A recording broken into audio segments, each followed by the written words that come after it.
3 salles de petite section, 2 salles de motricité et 2 salles de sieste ont péri dans les flammes. C'est aux alentours de 5 heures ce matin que les riverains ont lancé l'alerte, un acte qui a choqué les habitants, les parents et le personnel, comme l'INSEE, enseignante dans cette école depuis 6 ans maintenant.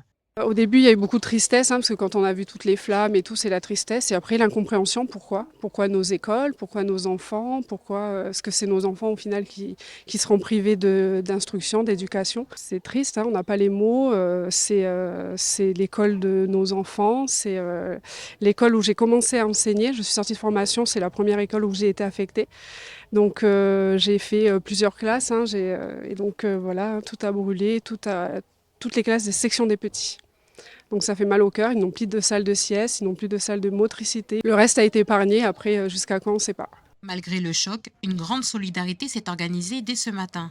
Personnel et parents d'élèves se sont mobilisés pour venir déménager le matériel épargné par les flammes, car pour l'instant, l'école n'a aucune visibilité sur la suite tant que la situation reste incertaine. En fait, on a demandé du renfort pour venir évacuer ce qui restait.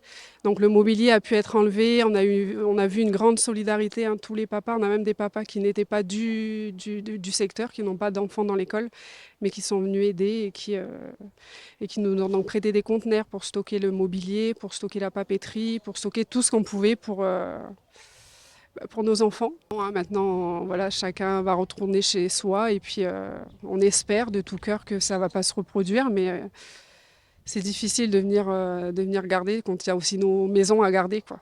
Au moment du tournage, à quelques mètres de l'école, les forces de l'ordre menaient une opération de déblaiement pour dégager les axes.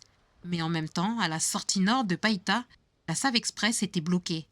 Preuve que la situation reste tendue, au village, d'autres incendies ont été relevés.